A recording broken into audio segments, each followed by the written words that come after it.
Buenas tardes a todos y sean bienvenidos a Schrödinger Ciencia, Tecnología e Innovación. Es un gusto darles la bienvenida a esta charla, en la que abordaremos una temática de gran relevancia tanto en el ámbito científico como en la salud pública, el cáncer de mama y las posibles alternativas terapéuticas que nos ofrece la naturaleza.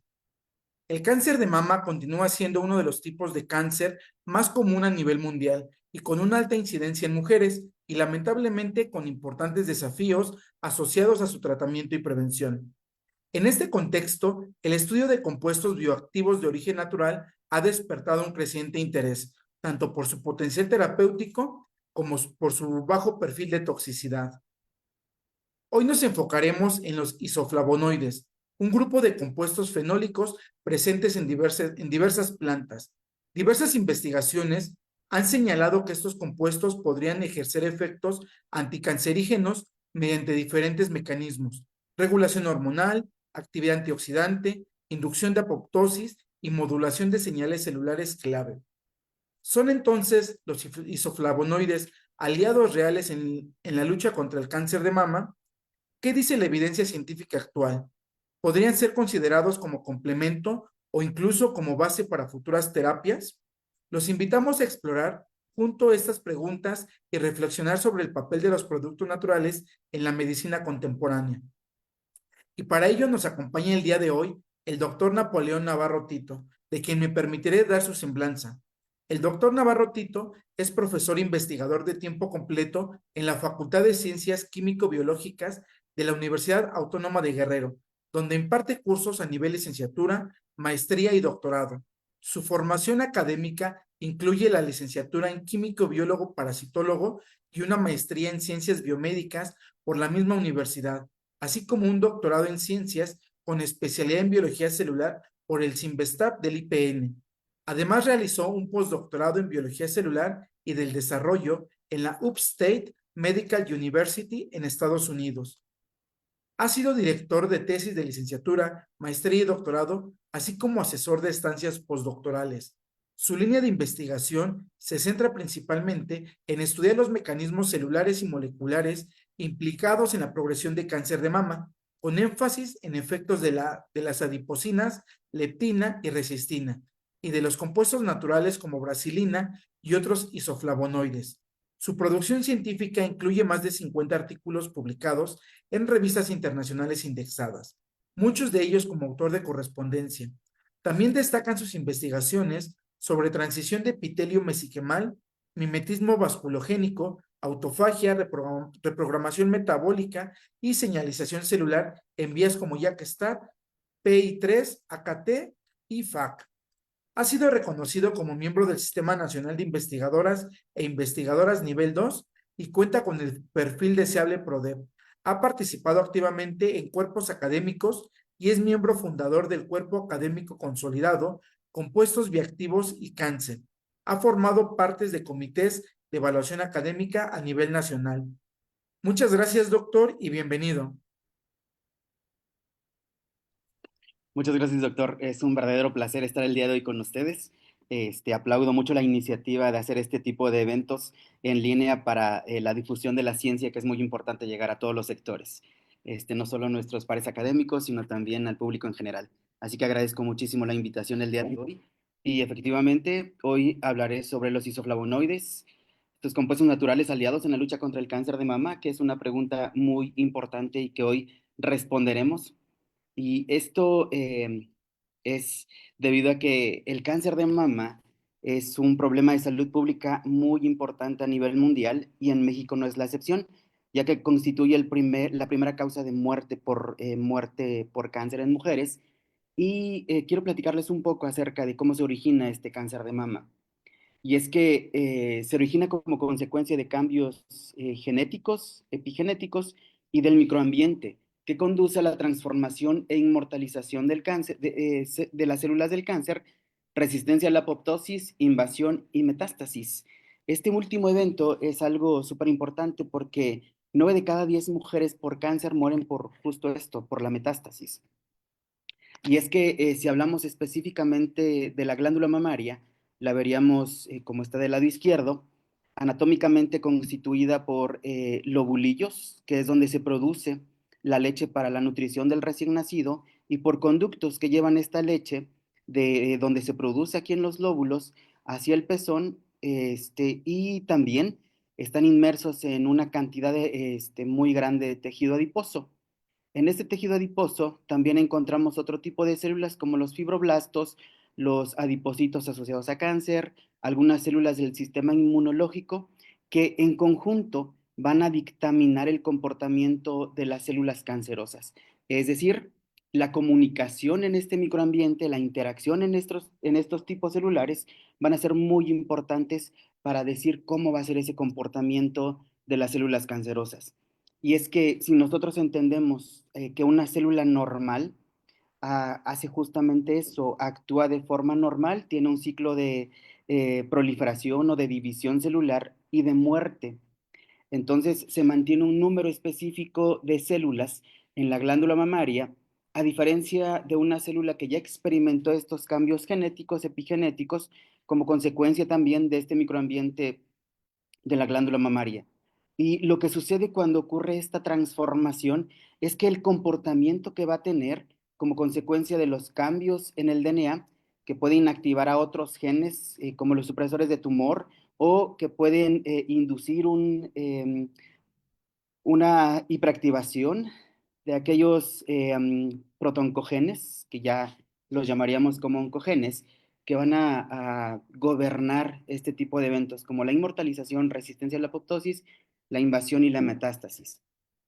De manera muy importante, para el caso del cáncer de mama, es una enfermedad multifactorial, es decir, hay muchos factores de riesgo que predisponen a desarrollar cáncer de mama. Y existen tres grandes grupos o dos grandes grupos en función del autor que los esté clasificando. En este caso específico de Sean de este año, clasifica a los factores de riesgo como los factores de riesgo genéticos, factores hormonales y del estilo de vida. Dentro de los factores genéticos, que es una cuestión muy importante, es que aquellos pacientes o aquellas pacientes que presentan mutaciones en genes como BRCA1 o BRCA2 tienen hasta, en el caso de BRCA1, 7.62 veces más de padecer o de desarrollar cáncer de mama, y en el caso de que tengan mutaciones en BRCA2, de 5.23. En el caso de los polimorfismos genéticos, para el gen GSTM1, 1.10 veces más de padecer cáncer, y NQO2 1.41. En el caso de los factores hormonales, aspectos como la exposición a los estrógenos, es decir, aquellas mujeres que toman terapia hormonal, tienen un riesgo de 1.19 de padecer cáncer de mama. La nuliparidad también está asociada con el desarrollo del cáncer de mama, con un factor de riesgo de 1.32, el no amamantar con un factor de riesgo de 1.44, una menopausia tardía de 1.03 y una menarca temprano de 1.05.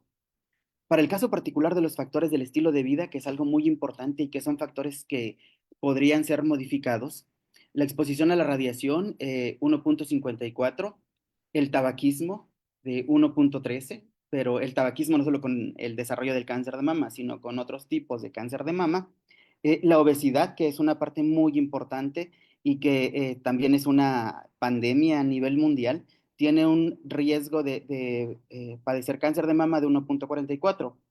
Por otro lado, la inactividad física o el sedentarismo también está asociado con este desarrollo del cáncer de mama con 1.16. Dentro del cáncer se han descrito diferentes sellos distintivos, es decir, aquellos procesos que están asociados con la carcinogénesis mamaria o con la patogénesis del cáncer de mama.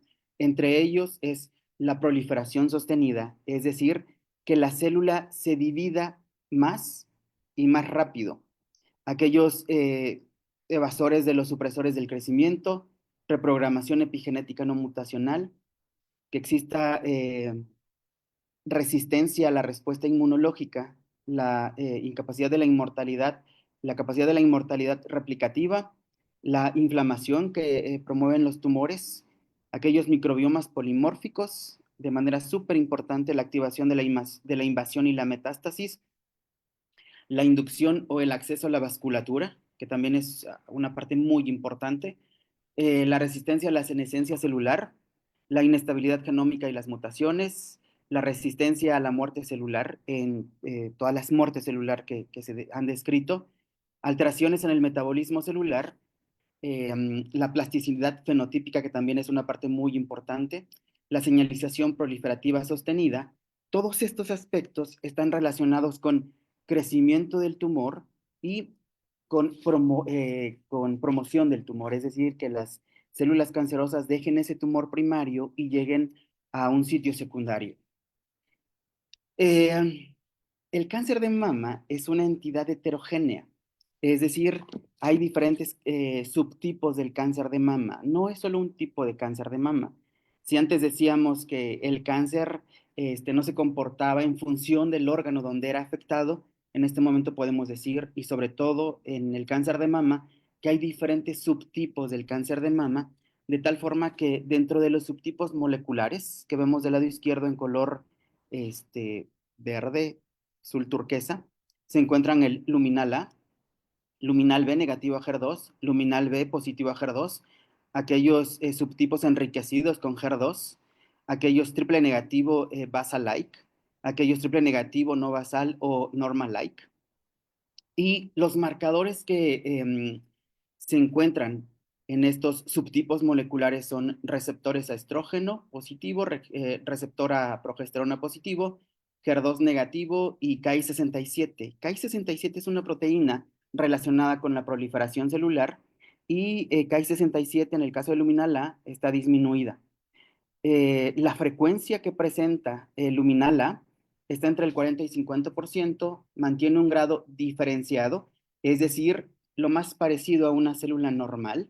Hay un tipo de terapia endocrina que básicamente va a actuar sobre esos receptores de estrógeno y progesterona que están expresando el subtipo luminal A. Eh, de manera muy importante, la supervivencia a los 5 años es de aproximadamente el 94%, es decir, hay un buen pronóstico. En el caso de luminal B negativo a HER2, es positivo a receptor estrógenos, negativo a receptor a progesterona, HER2 negativo y Ki67 elevado. En el caso de luminal B enriquecido con HER2, hay receptor estrógenos positivo, a progesterona puede ser negativo o positivo, HER2 positivo y Ki67 elevado o disminuido. En ambos casos, la frecuencia es del 20 al 30%, son moderadamente diferenciados y en la terapia se da la terapia endocrina, la quimioterapia y aquella terapia inmunológica que va hacia el bloqueo del receptor HER2 cuando son HER2 positivos. Y el porcentaje de sobrevivencia a 5 años es de aproximadamente el 91%. En el caso de los enriquecidos con HER2, presentan receptores a estrógenos negativos, receptor a progesterona puede ser negativo o positivo, HER2 positivo y Ki67 elevado. La frecuencia es del 15 al 20%, son poco diferenciados, es decir, no se parecen a las células normales y hay una terapia inmunológica o con el uso de anticuerpos que van dirigidos contra el receptor HER2 y además de la quimioterapia, y la supervivencia a 5 años es de aproximadamente el 84%. En el caso de los triple negativo, ya sean basal-like o normal-like, son receptor a estrógenos negativos, receptor a progesterona negativo, HER2 negativo, Ki67 elevado, P53 positivo y EGFR positivo, CK56 positivo, EGFR positivo, CK56 positivo. En el caso de no basal, está receptor a estrógenos en progesterona y HER2 negativo, Ki67 elevado, P53 positivo, EGFR negativo, citocratina 5 y 6 negativo, GFR positivo y citocratina 5 y 6 positivo y la frecuencia es del 10 al 20%. El grado es poco o muy poco diferenciado, es decir, presenta pocas características de las células normales y la terapia está basada en quimioterapia o inhibidores de PARP. Y la supervivencia de 5 años es aproximadamente el 77%. De manera interesante, se ha descrito que los diferentes subtipos moleculares tienen predilección a sitios metastásicos particulares. Por ejemplo, HER2 positivo y los triple negativo, sobre todo a cerebro, luminal B y luminal A también pueden tener predilección a cerebro en menor medida, el triple negativo y el HER2 positivo a hígado, luminal B y luminal A en menor proporción también a hígado.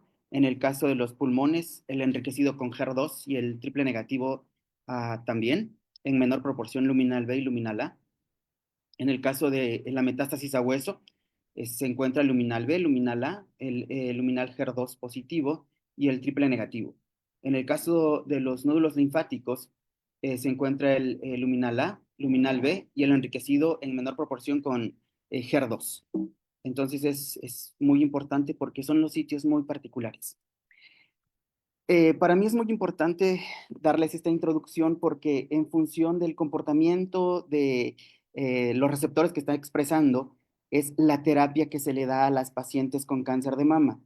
Y de esta forma también es muy importante saber que no solo la terapia específica, sino además el pronóstico que presentan estas pacientes, es decir, la supervivencia a 5 años, que ustedes ven que va en orden descendente del 94% hasta el 77% aproximadamente. Y es que para nosotros los que nos dedicamos a entender la biología del tumor, también es muy importante conocer cuáles son los biomarcadores en el diagnóstico, en el pronóstico, en la posible terapia para las pacientes con cáncer, cuáles son los biomarcadores de recurrencia tumoral. Y por esa razón es que es importante entender toda esta parte de la biología del cáncer. Y es que yo platicaba hace rato con el doctor Juan Andrés, que yo empecé con estudiando toda la biología del cáncer. La otra línea de investigación que tengo es los aspectos relacionados con la obesidad y el desarrollo del cáncer mamario, y específicamente con adipocinas en este momento, en su momento con ácidos grasos presentes en la dieta que contribuían con el inicio y progresión del cáncer de mama.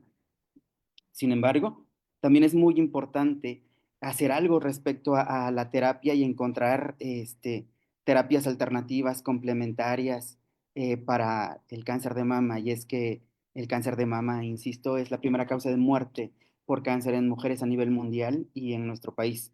Entonces es muy importante saber si se pueden encontrar terapias alternativas o complementarias. Y para esto, el tema que nos ocupa el día de hoy son los isoflavonoides. Para esto les quiero comentar que hace muchos años llegó al laboratorio el que es ahorita el maestro en biociencias, Alberto Hernández Moreno. Alberto estaba estudiando la licenciatura en biotecnología, es de la generación 2015-2019, con un programa que tenía 8 semestres. Llegó por el 2018 más o menos y se tituló en 2019 con su tesis. Y lo que él quería es tener productos de quimiodiversificación de Brasilin. En ese momento, yo sabía muy poco respecto a toda la parte de fitoquímicos, de fitoterapia, que en este momento es algo muy importante y que se está desarrollando mucho a nivel mundial, y que todos los esfuerzos son muy importantes para combatir o para hacer esta lucha contra el cáncer de mama. Y es que ahí en la Facultad de Ciencias Químico-Biológicas, donde yo trabajo, hay un laboratorio que es el Laboratorio de Productos Naturales, de Química de Productos Naturales, donde está el doctor Jorge Bello, y él estaba trabajando con la extracción de un árbol que es Hematoxylum brasileto, o palo de Brasil, que es el que tenemos representado en esta diapositiva, y de ahí se extrajo brasilina, o brasilin, como le llamamos nosotros cariñosamente. Lo que Alberto quería es tener productos de quimiodiversificación de Brasilin. Y lo que nosotros queríamos hacer como laboratorio de biología celular del cáncer era determinar la actividad biológica y todas las posibles actividades que presentara dentro de todos estos sellos distintivos del cáncer que les presentaba hace unos momentos, que en 2022 decían que eran 14. Entonces, empezamos como grupo de investigación a investigar sobre quiénes son los isoflavonoides y específicamente Brasilin, que es un homoisoflavonoide. Y para esto realizamos diferentes convenios de colaboración, establecimos colaboraciones con diferentes investigadores en el país y fuera del país, de tal forma que uno de los profesores investigadores y colaboradores muy importantes para nosotros es el doctor Mario Ordóñez Palacios de la Universidad Autónoma del Estado de Morelos.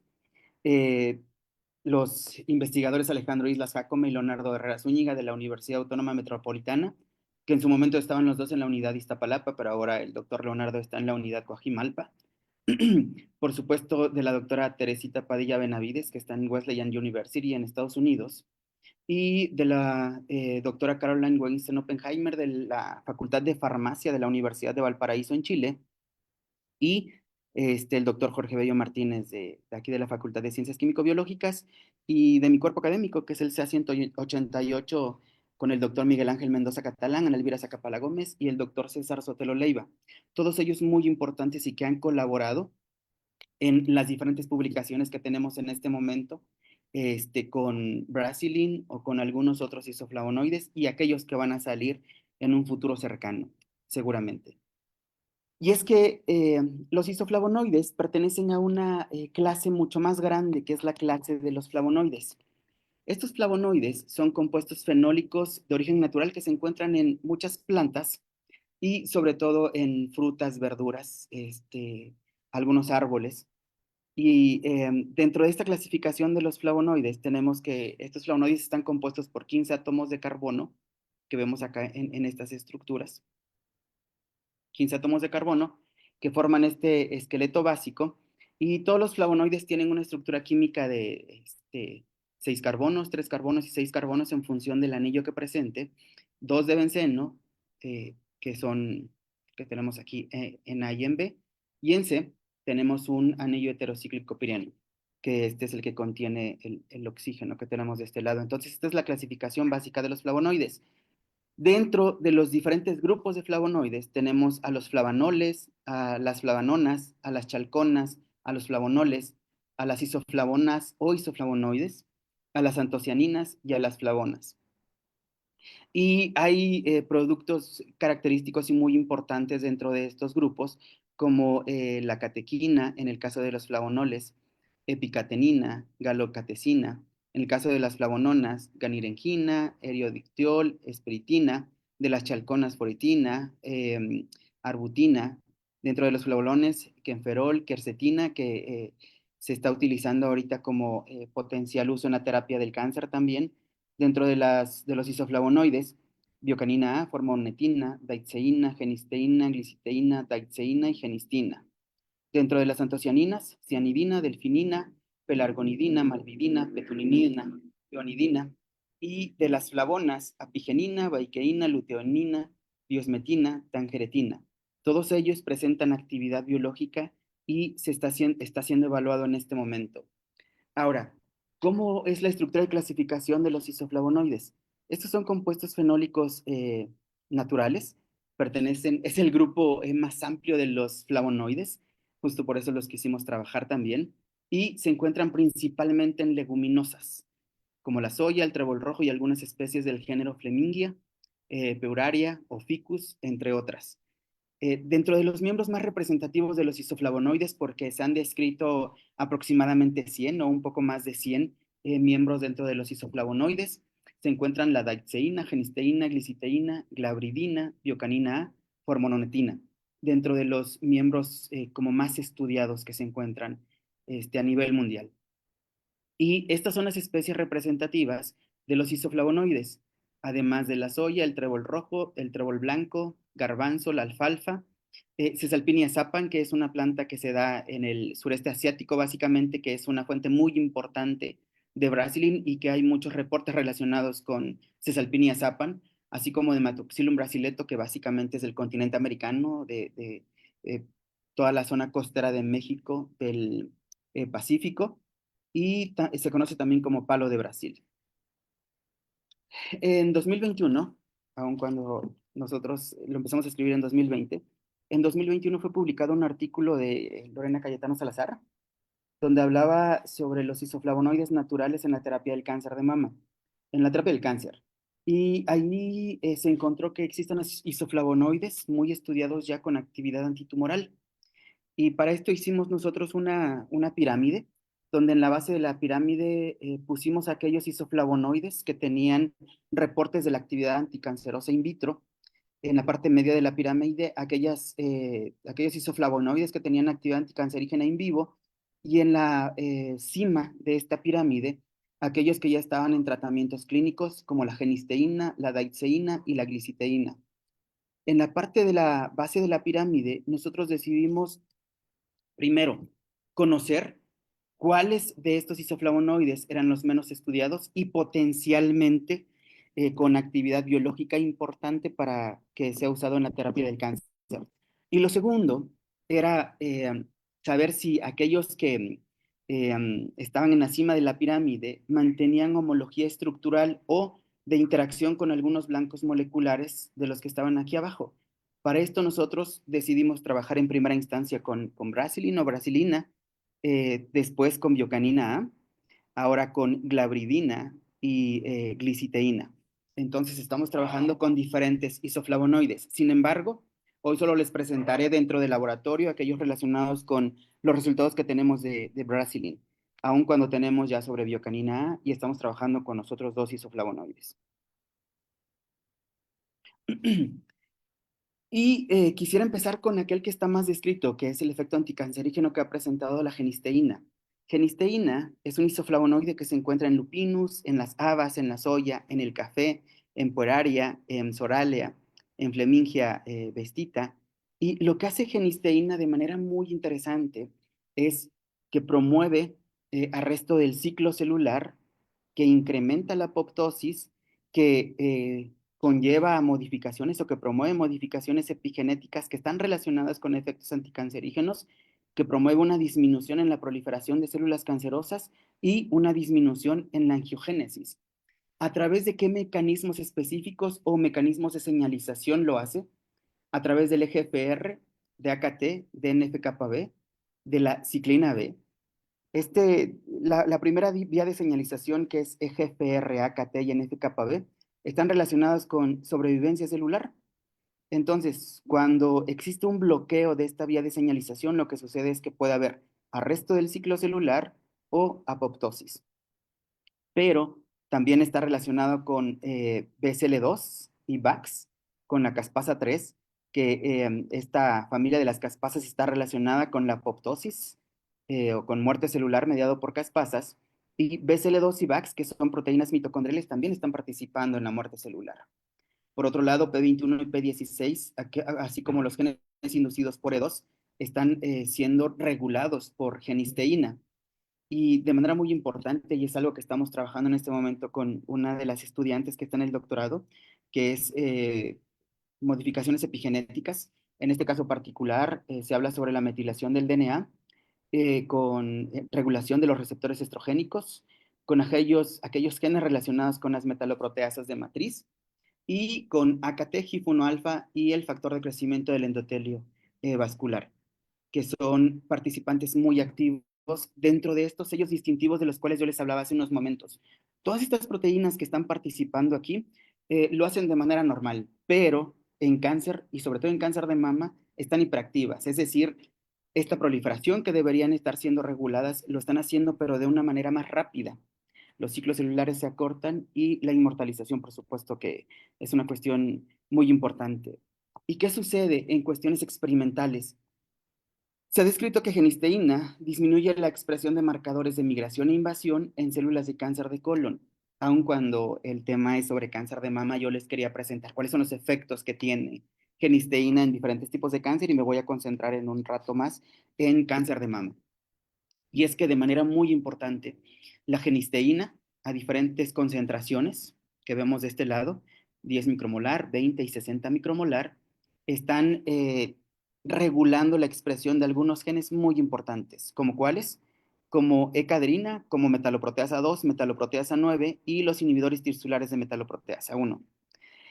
¿Qué es lo que hacen estos genes o de qué se encargan estas proteínas? Ecadrina lo que hace es mantener las uniones célula-célula de tal forma que permite que un tumor en la glándula mamaria no migre, no alcance torrente sanguíneo o no realice intravasación, no alcance circulación y por lo tanto no haga metástasis, porque mantiene a las uniones célula-célula fuertes y por lo tanto evita todo eso.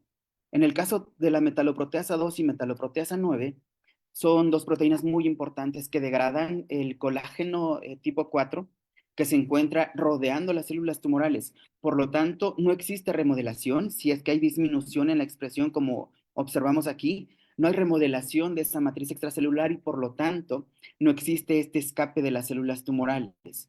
En el caso de la metaloproteasa 9 también está participando en un proceso similar a la metaloproteasa 2 y en el caso de los inhibidores tisulares de las metaloproteasas hay un incremento en la expresión y es que de manera típica se ha considerado como estos inhibidores de metaloproteasas como aquellos que están regulando las metaloproteasas de matriz, de las cuales existen más de 20 en las células humanas y que participan básicamente en este remodelamiento de la matriz extracelular, entre otros eventos.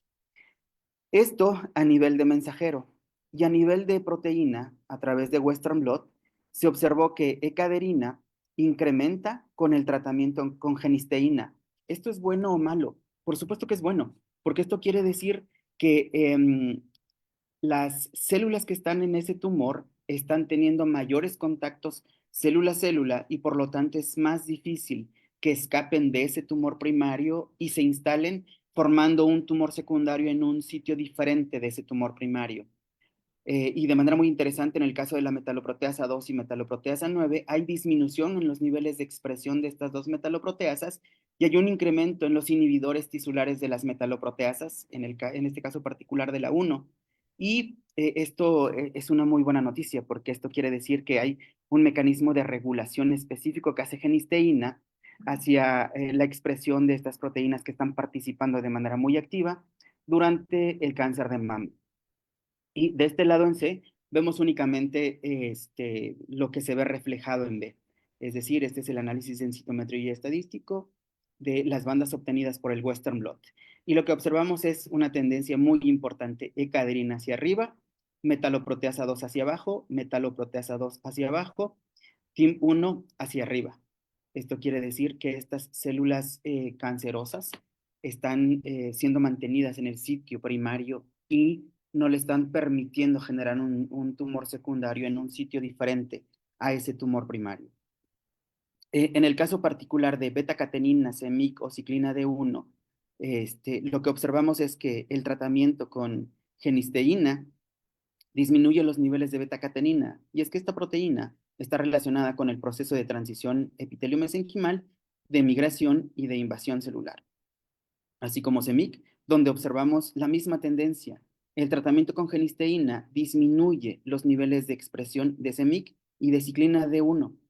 Y de manera muy importante, por Western blot, también observamos disminución de beta-catenina, disminución de CEMIC, vean la banda muy grande y acá muy pequeña, la disminución de ciclina D1 que está relacionada con ciclo celular, del control hasta 60 hay una disminución y lo observamos aquí con esta gráfica, disminución, disminución y disminución. Es decir, genisteína tiene una actividad muy importante. Y esto en cultivos in vitro, pero ¿qué hay en modelos animales? Que es lo que seguía dentro de esta pirámide que yo les estaba platicando hace unos momentos.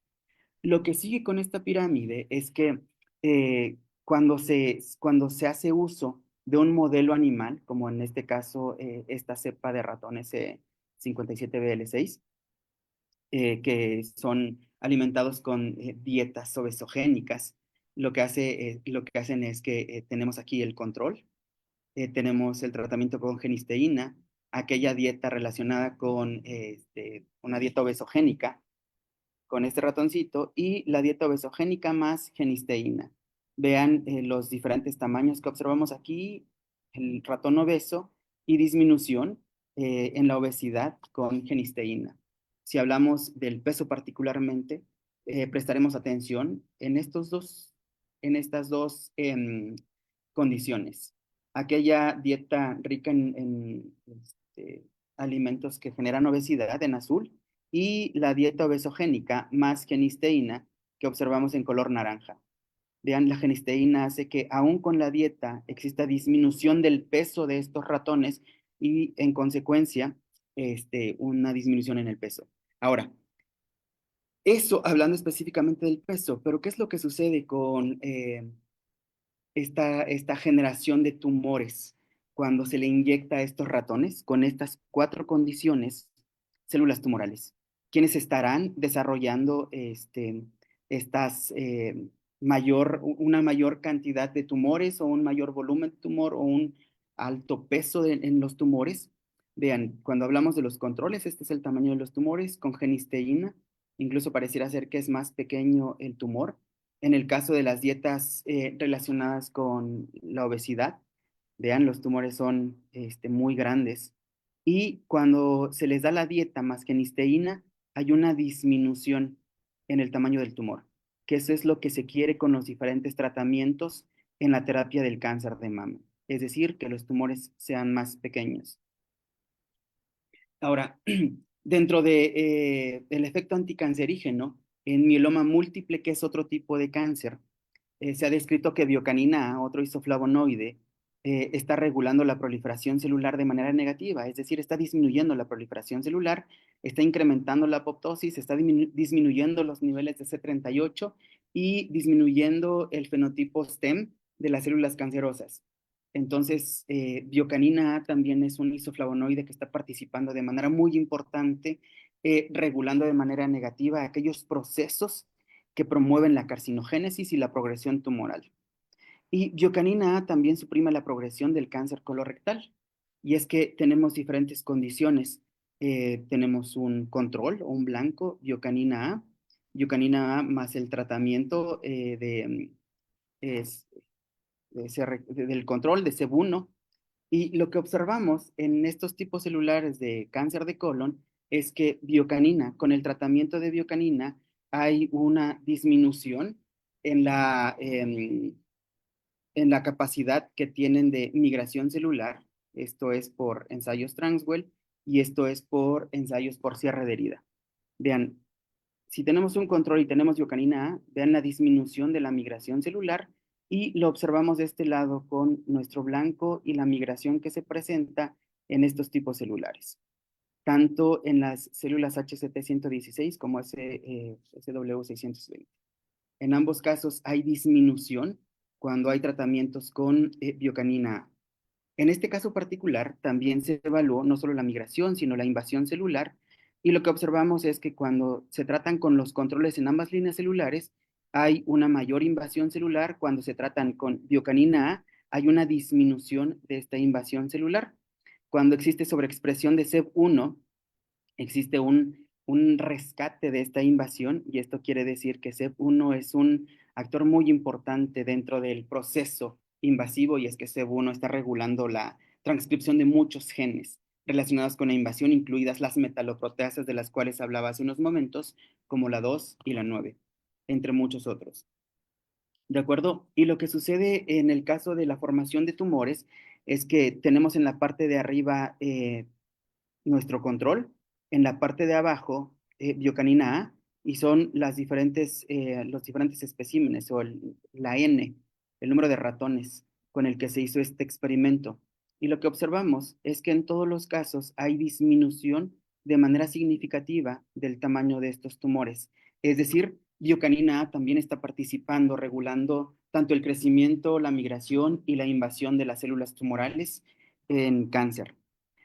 Ahora, si observamos el efecto antitumoral de glabridina, lo que observamos es que glabridina está regulando CDK2, CDK4, la ciclina D3, que están participando en la progresión del ciclo celular, y puede haber una inducción del arresto del ciclo celular en células cancerosas.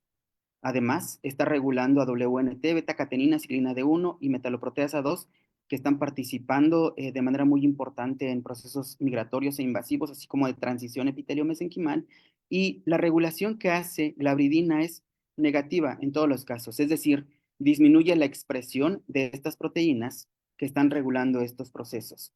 En el caso de LC32 y Beclina 1, que están relacionados con la autofagia, está promoviendo un incremento en LC32 y en Beclina 1, así como de caspasa 3, caspasa 8 y caspasa 9, está induciendo un incremento en esas caspasas que están relacionadas con la inducción de la apoptosis en células tumorales.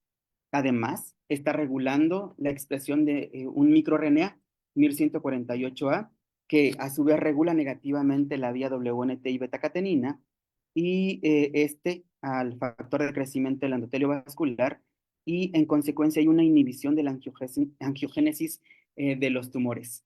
Estos tres procesos son muy importantes, tanto el arresto del ciclo celular, la inducción de la autofagia o la inhibición de la angiogénesis de los tumores, es muy importante para que no exista esta progresión tumoral. Insisto, algo que da miedo y que genera mucha incertidumbre es la metástasis. La metástasis es el paso final dentro de todo este proceso de progresión tumoral, desde que inicia este cáncer con estas modificaciones genéticas, epigenéticas y del microambiente, hasta que existe la metástasis y después la muerte de las pacientes con cáncer. Ahora, existen otros mecanismos de inducción de la apoptosis de glabridina. Hay, de manera general, la apoptosis como un mecanismo de muerte celular de los 14 o 15 descritos hasta este momento, o tal vez más de 20. Aquellos que son dependientes de caspasas, como la apoptosis, glabridina está regulando algunas proteínas como GLUT1, HK2 o exocinasa 2, LDHA, que son muy importantes dentro de las características STEM de las células, y estos regulan la glucólisis. Pero también la bridina está relacionado con VAX y BCL2, VAX, que es una proteína proapoptótica, es decir, incrementa los niveles de VAX, y disminuye los niveles de BCL2, que es una proteína antiapoptótica. Entonces, la bridina hace justo esto, pero también la bridina está relacionada con regulación de la función mitocondrial. Y es que en la mitocondria se genera parte de la respuesta de la apoptosis por la vía intrínseca. Dentro de los mecanismos de señalización que sigue glabridina para la inducción de la apoptosis de las células tumorales, encontramos a la vía AKT y también de GFR, que son dos muy importantes que están relacionados con la sobrevivencia celular. Entonces, lo que hace glabridina es que disminuye los niveles de AKT y de GFR, incrementa los niveles de caspasa 3, caspasa 8 y caspasa 9, y en consecuencia induce la apoptosis en estas células tumorales. La bridina también mide la viabilidad, clonogenicidad y progresión del cáncer de mama. Y es que se ha descrito que la bridina inhibe la viabilidad celular, la capacidad clonogénica y la progresión del ciclo celular en células cancerosas mamarias. Y para esto tenemos estas gráficas que vemos aquí, donde observamos viabilidad celular eh, con un ensayo de dosis respuesta o concentración respuesta y un ensayo de curso temporal o tiempo respuesta. Con dos líneas celulares de cáncer de mama, la MDA-MB231, que es un subtipo de triple negativo, y la MSF7, que es luminala. En este caso particular observamos que los diferentes tratamientos con glabridina de 20, 40, 60, 80 y 100 disminuye la viabilidad celular. Aquí tenemos que en nuestros controles hay un 100% de células que están viviendo o sobreviviendo. Y en este caso particular observamos que hay una disminución hasta en el 70% aproximadamente, en el 60%, 58%, en este caso particular en el 40%, en el 20% y aquí hasta en un 15%, en función de la concentración. Y de este lado, en función del tiempo, a 24 horas es donde observamos en el caso de la MSF7 una disminución en la viabilidad celular, tal vez comparable con la media hora. Y en el caso particular de la 231, vemos que a las 6 horas hay una disminución y de manera interesante a las 24 horas parece ser que hay una recuperación. En el caso particular de los ensayos de clonogenicidad o de formación de colonias, observamos que cuando hay tratamientos, lo que ustedes ven aquí en color violeta, que es una tinción con cristal violeta, lo que se observa es en las colonias, los puntos que ustedes ven ahí es una unidad formadora de colonia en las células cancerosas. Cuando existen una mayor cantidad de unidades formadoras de colonias, lo que quiere decir es que hay un fenotipo más agresivo de esas células tumorales. Con el tratamiento se ven disminución de estas unidades formadoras de colonia, solo si comparamos, por ejemplo, las condiciones con 100 con el no tratado. Vean la cantidad de cristal violeta que hay aquí y es mucho más evidente con las MSF7. Hay una cantidad muy grande de colonias, los puntos en color violeta, versus la concentración de 100 de glabridina. donde no observamos prácticamente unidades formadoras de colonia. Y esto es una cuestión bien importante. También, la bridina está induciendo un arresto del ciclo celular en las células MDMB231 y en las células MSF7, de tal forma que las está arrestando en G0 y G1, básicamente, de este lado y de este lado. Y otro de los ejemplos es el efecto antitumoral de daxeína en cáncer de mama. Y este ejemplo que vemos aquí es que daxeína está actuando a través de inducción en los niveles de VAX, disminución de BCL-XL, de activación de caspasa 9, caspasa 3 y 7, y en consecuencia la apoptosis, que hay disminución en PI3K, que PI3K-KT es la vía de sobrevivencia importante dentro de las células, pero está disminuyendo los niveles de activación, tanto de PI3K como de AKT, y por lo tanto no existe más sobrevivencia celular y tampoco proliferación. Y ahora quiero pasar específicamente con el efecto biológico de este homoisoflavonoide, que es así reconocido, Brasilin. Y se ha asociado que Brasilin está relacionado con efectos protectores en algunas enfermedades neurológicas como la de Alzheimer y Parkinson, que promueve la protección contra la diabetes, que está participando de manera muy importante aliviando algunos aspectos de la artritis reumatoide. Presenta efectos antiinflamatorios, efectos antibacterianos. Hay una actividad antioxidante que antes nosotros considerábamos que el efecto antioxidante era como súper importante, y ahorita estamos en veremos, es debatible esa idea, pero seguimos trabajando para dilucidar cuál es el efecto real que tiene Brasilin o todos los isoflavonoides de interacciones con diferentes blancos moleculares dentro de la célula y que están regulando diferentes procesos o eventos biológicos. Eh, en este caso, nos interesa muchísimo el papel que tiene en cáncer, ya que se ha descrito que incrementa la apoptosis y también la autofagia. Hernández Moreno publicó ya en 2025 lo que empezamos en 2018 después de muchos años. Espero que ya salgan los otros productos que también estaban como en esta incubadora que teníamos ahí en el laboratorio de datos. Y es que lo que se hizo en el estado de Morelos es que aquí en Chilpancingo se hizo la extracción, purificación en el laboratorio del doctor Jorge Bello. Se llevó al laboratorio del doctor Mario Ordóñez en el Centro de Investigaciones Químicas en Cuernavaca, Morelos, y se hicieron las modificaciones químicas. Se hicieron triacetilaciones y trimetilaciones y evaluamos el efecto que tiene sobre la viabilidad de las células tumorales de mama. ¿Qué líneas celulares manejamos? La MDMB231, la triple negativo, la MSF7 y usamos la MSF10A. Y usamos la MSF10A porque es una línea celular de epitelio mamario no tumoral, estro, que parecía ser nuestro control, que en realidad no son tan controles porque deberían ser unos controles de citotoxicidad.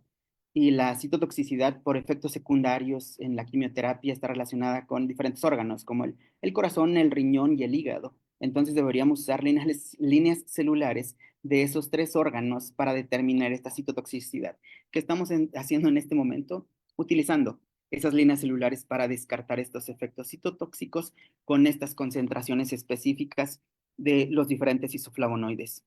Lo que observamos aquí en las barras negras es abrasilin, en las barras azules Brasilin metilado o trimetilado, y en las barras amarillas Brasilin triacetilado, y con diferentes concentraciones de los compuestos, desde 0, 2.5, 5, 10, 20, 40 y 80 micromolar. Usamos esta urosporina como un control positivo de apoptosis, muerte celular o de viabilidad celular. Lo que observamos es que en el caso de la MDMB231, Brasilin, el compuesto original o el compuesto padre, desde los 20, 40 y hasta 80 micromolar, observamos disminución de la viabilidad celular. En el caso de Brasilin metilado, lo encontramos hasta 80 micromolar, y en el caso del acetilado igual, en 80 micromolar. Para el caso de la MSF7, como que la respuesta fue mucho más lenta. En el caso del compuesto padre, lo observamos a 40 micromolar y a 80 micromolar. pero en el caso del metilado, hasta 40 micromolar básicamente, y en el caso del acetilado hasta el 80. En el caso de la 10A lo observamos a 20 para el padre, 40 y 80, y en el caso del metilado a 40 y a 80. Para el caso del acetilado, hasta el 80. Entonces, en el caso de la MSF10A 231 y MSF7, el compuesto que tiene más actividad, al menos en el caso de la viabilidad celular, es el compuesto original o el compuesto padre, que es Brasilin, y después tenemos en segunda instancia con el de mayor efecto, en algunos casos, el compuesto acetilado.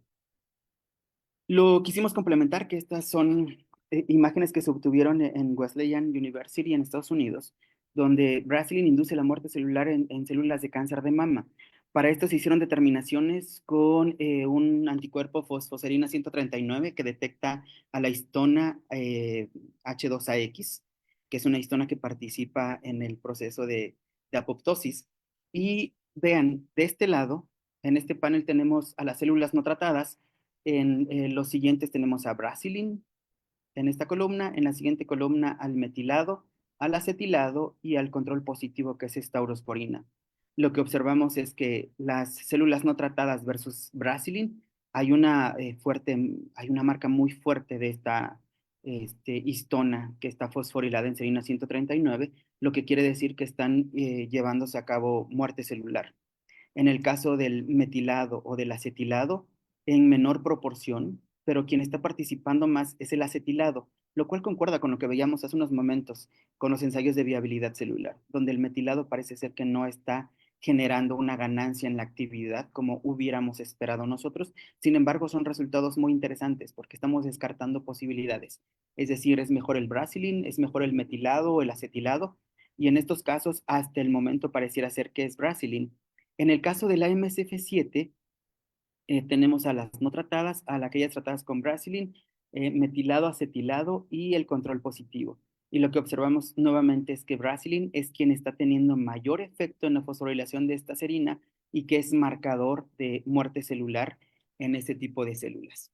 Además, Cayetano Salazar evaluó los cambios morfológicos en células de cáncer de mama. Y es que hace rato estaba yo platicando antes de iniciar la charla con el doctor Juan Andrés y comentábamos acerca de cuáles son los subtipos moleculares más agresivos. Y el subtipo molecular más agresivo es el triple negativo. Y aquí en el laboratorio es cuando uno se da cuenta de los resultados a veces contradictorios, interesantes, debatibles que nosotros tenemos. Pero si los tenemos, los tenemos que reportar. O sea, no vamos a escribir algo que esperamos, sino lo que estamos encontrando. Y lo que nosotros encontramos básicamente es que nuestros isoflavonoides que nosotros estamos manejando tienen mayores efectos en las células MDAMB231, como lo veíamos hace unos momentos y como lo recalcamos con estos resultados. En el panel superior, en el inciso A, tenemos a las células MDAMB231 y en la parte inferior a las células MSF7. En la 231 observamos que con tratamiento de 10, 20 y 40 micromolar de Brasilin hay cambios morfológicos importantes. ¿Como cuáles cambios morfológicos? Como estos, que están de forma redondeada y brillosa, lo cual indica que se están yendo a muerte celular. Pero si ustedes ven en el fondo de estas imágenes, observaríamos cambios de un fenotipo epitelial a un fenotipo mesenquimal que inicialmente tenían la MDAMB231. En el caso de la MSF7, observamos también un proceso de muerte celular conforme incrementan las concentraciones de Brasilin y aquí están los resultados. Hay un incremento en células, en la presencia de células redondas, tanto en la 231 como en la MSF7.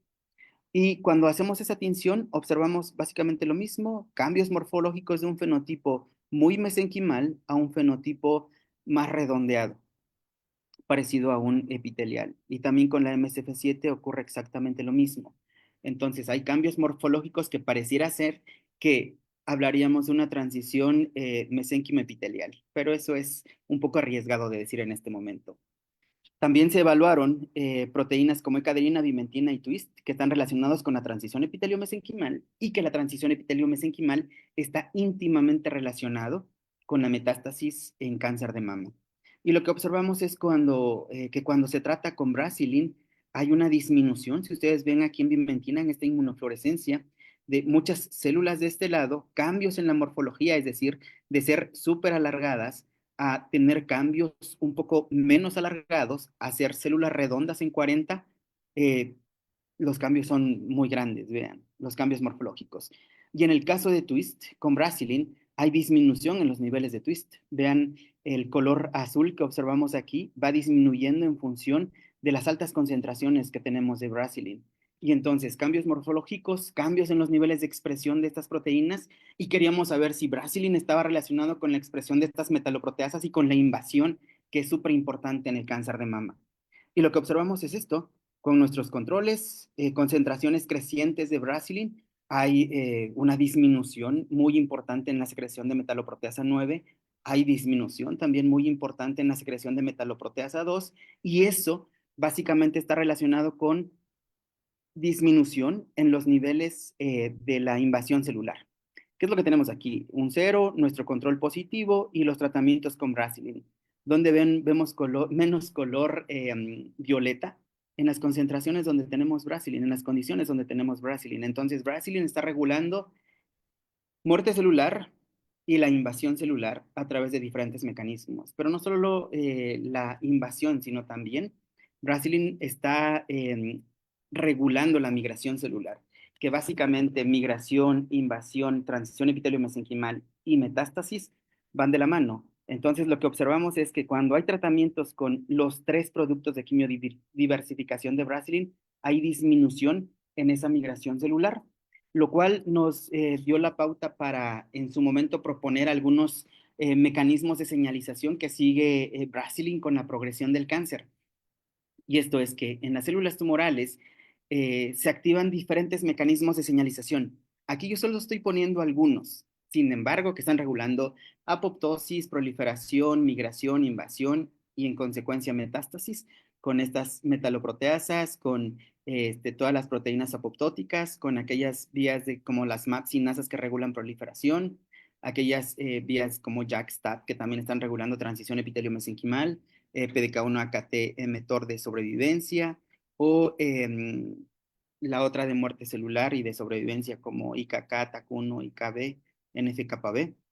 Todos ellos están siendo regulados por Brasilin. Ahora, quiero aclarar algo súper importante. Sabemos los mecanismos específicos mediante los cuales están ocasionándolo, es decir, es por la actividad de Brasilin, es por su actividad antioxidante que presentan, no lo sabemos. Es por la interacción con algunas moléculas específicas, aún no lo sabemos. Estamos en el proceso de depuración de esta interacción y junto con el grupo del doctor Leonardo David Herrera Zúñiga de la UAM Coajimalpa, se están haciendo estos ensayos de interacciones moleculares para saber con qué tipo de proteínas específicamente es que están interactuando. Lo que les acabo de presentar de mi grupo de trabajo son resultados que ya han sido publicados o que están en proceso de publicación, pero que no son todos los que tenemos en este momento en el laboratorio, sino que existen aún más datos que tienen que publicarse, darse a conocer. Ahora, ¿los isoflavonoides son aliados en el tratamiento del cáncer de mama? Potencialmente sí, tienen muchas actividades y tienen mucho potencial para ser usados en la terapia complementaria o alternativa del cáncer de mama. Sin embargo, quiero dejar muy claro que el cáncer de mama, al ser heterogéneo y tener muchos subtipos moleculares, es complicado, es difícil de tratar. Sin embargo, los investigadores a nivel nacional e internacional estamos haciendo todos los esfuerzos y haciendo todos los estudios posibles para avanzar, primero, en el entendimiento de la biología del cáncer de mama y segundo, encontrar biomarcadores o candidatos para la terapia del cáncer, no solo como biomarcadores de diagnóstico, pronóstico o de respuesta al tratamiento, no, como blancos en la terapia del cáncer. Y en eso estamos trabajando. Y finalmente, quiero agradecer a las diferentes instituciones que han patrocinado mucho de este trabajo, como el Consejo, ahorita ya no es el Consejo Nacional de Ciencia y Tecnología, pero quiero decirlo porque en su momento fue el Consejo Nacional de Ciencia y Tecnología, ahorita ya la Secretaría de Ciencia y Tecnología, Innovación, de México, a la Universidad Autónoma de Guerrero, a el fondo PROMEP, para los fondos que antes daban, que me parece que ya no los están dando en este momento, pero que financiaban los proyectos de investigación para nuevos profesores de tiempo completo. Y, por supuesto, a mis estudiantes que están haciendo un esfuerzo muy grande. Aquí me hizo falta una estudiante que recién ingresó, pero prometo que en la siguiente sesión irá incluida. Pero Alberto, por supuesto, que ha sido muy importante en mi grupo de trabajo, a Miriam, a Dani, a Lorena, a Erubiel, a Lujoel y a Ana Lisbeth. Les agradezco muchísimo y por supuesto le agradezco muchísimo a Juan Andrés por su generosa y amable invitación el día de hoy y a los que nos hayan acompañado. Muchas gracias, doctor. Muy interesante todo lo que nos acaba de platicar y sobre todo esta manera de abordar los tratamientos para cáncer, pero no solamente la actividad, sino también elucidar las vías moleculares por las cuales posiblemente estén teniendo actividad. Y como bien lo mencionó hace rato, que comentamos al inicio de la charla, más bien antes de iniciar la charla, que debemos de entender muy bien la biología de todas las patologías en general, pero ahorita específicamente del cáncer, para poder abordarlo de manera integral como lo han venido haciendo ustedes. Entonces, vamos a ver si aquí quienes nos acompañan por Zoom tuvieran alguna pregunta. También ahorita reviso el en vivo y las preguntas que nos han enviado. Si en Zoom alguien tiene alguna pregunta, puede alzar su mano o abrir directamente su micrófono para hacérsela al doctor, por favor.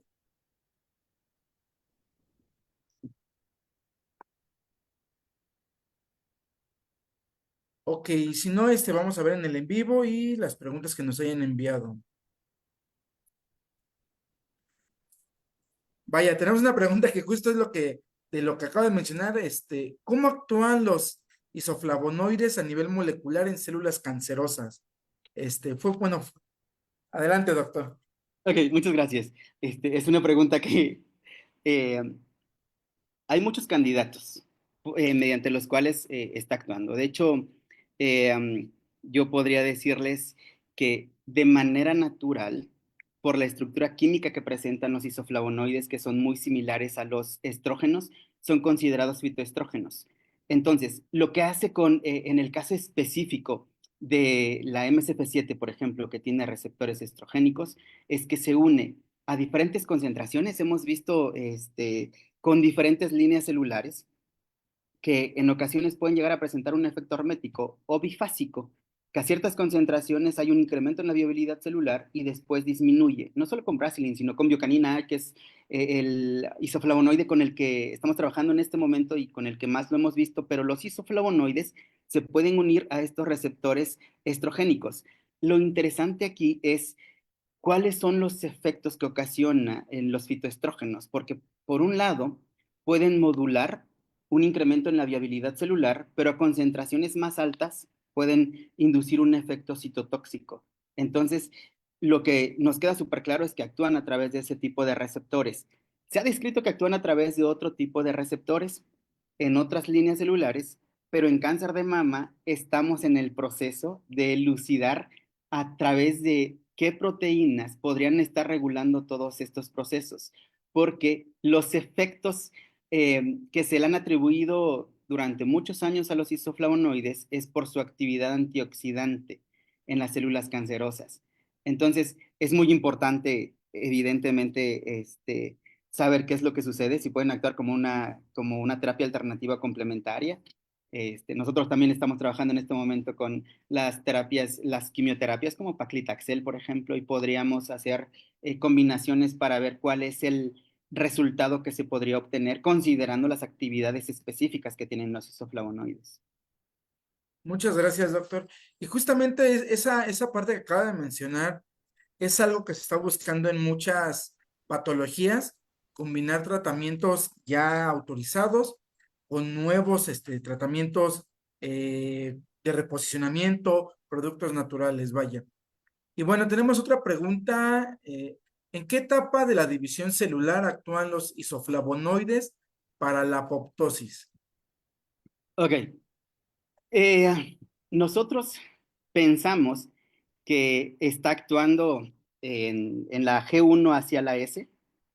Pensamos que está actuando a través de esa vía porque en este momento estamos trabajando con diferentes ciclinas y con sinasas dependientes de ciclinas para ver cuál es el mecanismo que está o la respuesta que está teniendo con los niveles tanto de las ciclinas como de las CDKs. Cada una de ellas interviene en un ciclo, en una etapa del ciclo celular específica. Y de manera muy importante e interesante, yo les presentaba esta histona, H2AX, porque nosotros lo apostábamos a que Brasilin estaba induciendo apoptosis, o sea, era específico, apoptosis. No presento los datos, pero nuestros datos pareciera ser que no va sobre apoptosis. Pareciera ser que el tipo de muerte que está siguiendo es paraptosis, que es independiente de las caspasas.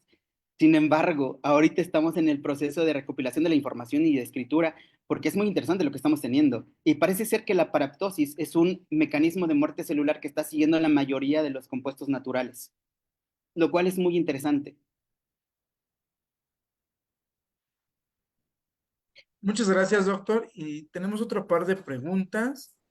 Em, ¿Qué tipos de cáncer de mama podrían beneficiarse más con el consumo de flavonoides? Ok, los mayores efectos que nosotros estamos viendo, curiosamente, es en la MDAMB231, que corresponde al subtipo triple negativo. Sin embargo, se requieren de concentraciones altas de estos isoflavonoides. Nosotros en este momento estamos haciendo un estudio de revisión para ver si los isoflavonoides, y específicamente biocanina A, que se encuentra en la soya y en otros alimentos, podría ser un nutracéutico y podría actuar como un alimento que proteja del desarrollo del cáncer. Y yo considero que sí, vamos, lo que tendríamos que hacer para retrasar la aparición del cáncer de mama son disminuir todos los factores de riesgo. Pero si tenemos antecedentes familiares, entonces sí habría que hacernos un diagnóstico molecular para saber si tenemos esta predisposición, mutaciones en BRCA1, BRCA2, PI3K y todos ellos, como para tener mucho más cuidado, llevar un monitoreo importante y saber si hay crecimiento de tejido en la glándula mamaria, entre otras, porque, vamos, las mutaciones genéticas sí son muy fuertes. Vean eh, el factor de riesgo, que son de 5.7, 7.4, es muy grande, es muy, muy grande. Claro. A ver, antes de pasar a la siguiente pregunta, este estudio que acaba de mencionar, doctor, este, aproximadamente como qué costo tendría para que se lo pudieran hacer, pues las mujeres vayan en específico un cáncer de mama. Esto se lo pregunto porque, híjole, eh, pues la medicina privada, pues sí tiene sus costos elevados.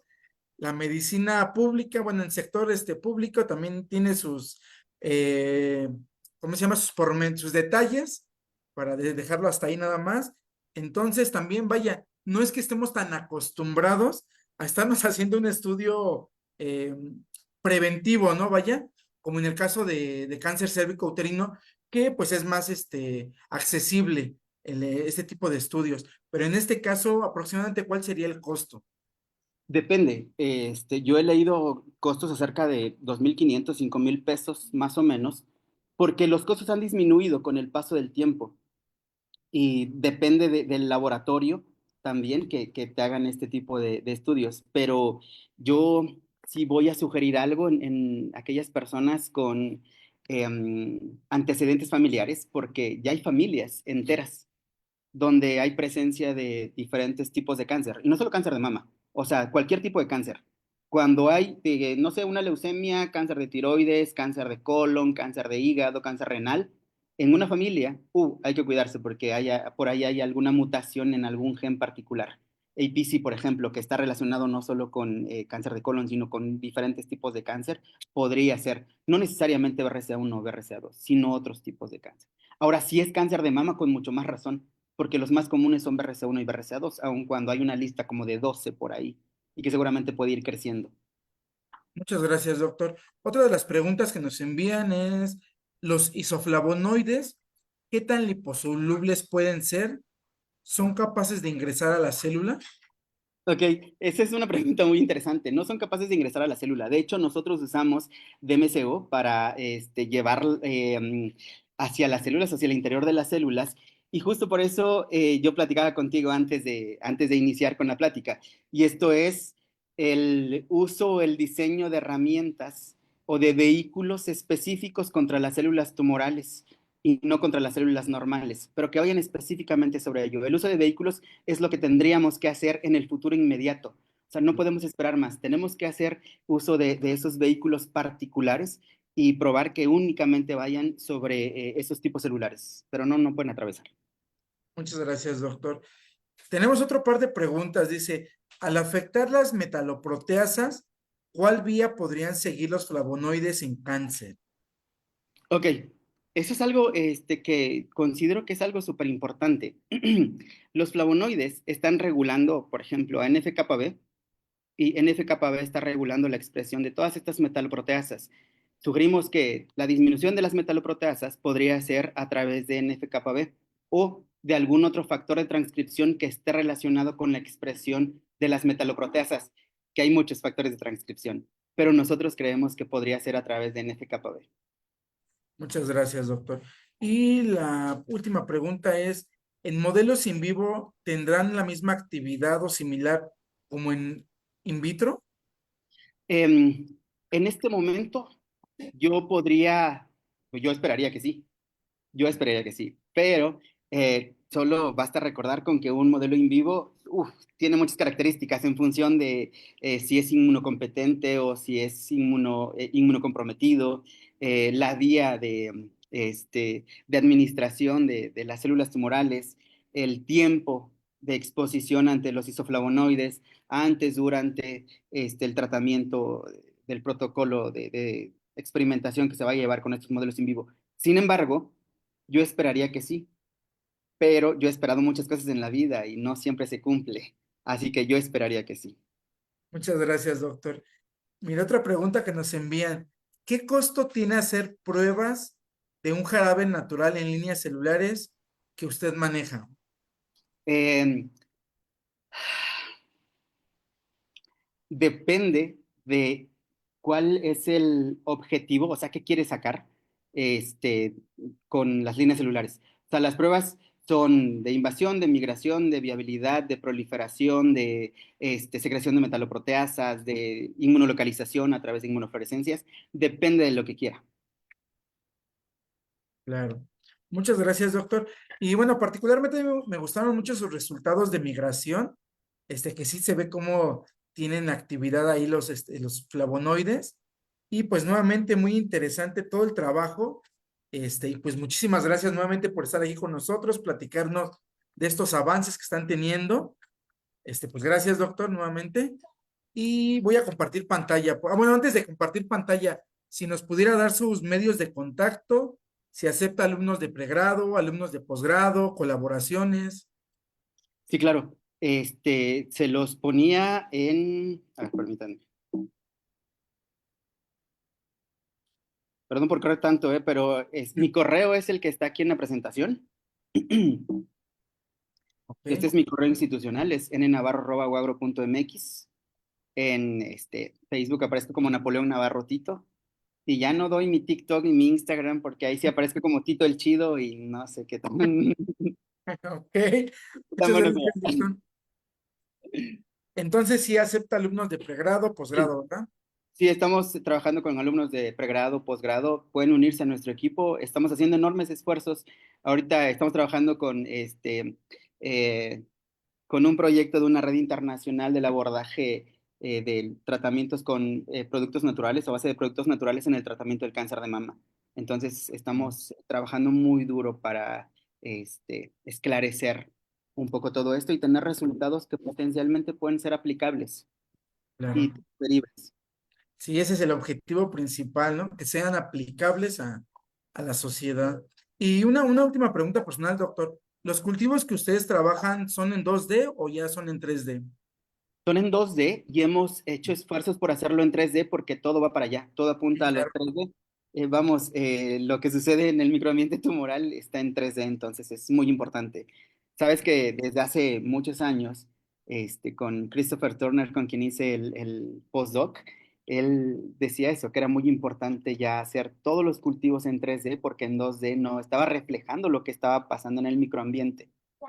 Y tiene Sí, toda la razón. sí, Solo sin que duda alguna. eso representa una desventaja pequeña, el costo. Sí, sí, sí. Los costos se elevan. Y bastante. Y bastante. Y creo que esa es una de las desventajas.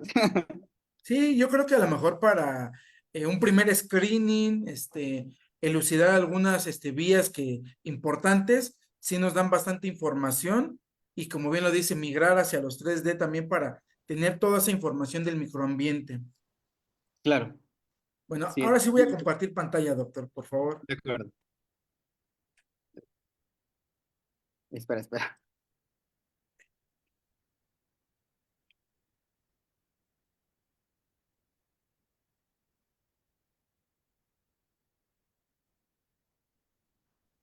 Schrödinger Ciencia, Tecnología e Innovación otorga la presente constancia al doctor Napoleón Navarro Tito por su charla de difusión científica titulada Isoflavonoides, compuestos naturales aliados en la lucha contra el cáncer de mama, la cual fue realizada el día de hoy, 20 de mayo del 2025. Nuevamente, muchas gracias, doctor. Muy interesante toda la información que nos acaba de compartir. Y pues bueno, no me queda más que felicitarlo también y Muchas agradecerle gracias. nuevamente.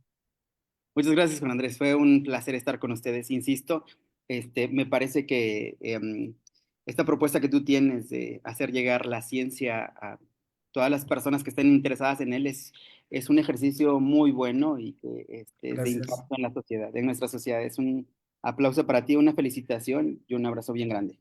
Muchas gracias, doctor. Y pues bueno, ese abrazo y aplauso también lo externo pues a todo el equipo de Schrödinger, porque pues muchas veces todo esto no es posible con una sola persona, ¿verdad? Claro que Entonces, sí. el, Felicitaciones a todo tu equipo. muchas gracias, doctor.